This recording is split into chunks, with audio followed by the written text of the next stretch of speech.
Gather নিকে 5,000 টাকা দিয়ে ট্রাইপড কিনে নিয়ে এলাম। এত দাম দিয়ে কিনার কি দরকার ছিল? না, মানুষের কোলাহানে দামি দামি ট্রাইপড দা ভিডিও করে, আঙ্গ গেদা চাই চাই দেখে, আঙ্গ গেদাও দামিটা দিয়ে এখন ভিডিও করবো, আর ওর মনটা এখন খুশি।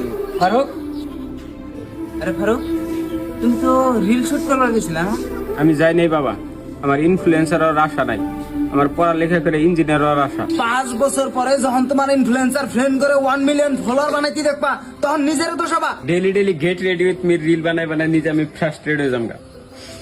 লাস্ট আমি তোমার দোষ দিম। আরে মানুষে মিমস বানাবো, ও যে ইনফ্লুয়েন্সারের পোলা পড়াকো বেরিয়েছে। বাবা মাইসে কি বা পড়েন, আমার কিচ্ছু যায় না।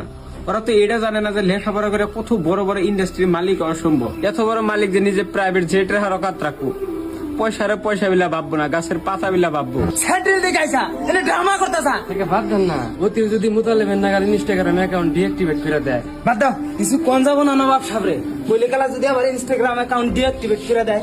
বাবা আমি সবসময় তোমার কথা শুনছি, এই একটা বার তুমি আমার কথা শুনো। বাবা গেদা এটা ঘুরাই দিয়ে গা। আর তোর স্কুলের ইউনিফর্মের কথা বলি, ইউনিফর্ম বানাইতে কত টাকা লাগবে?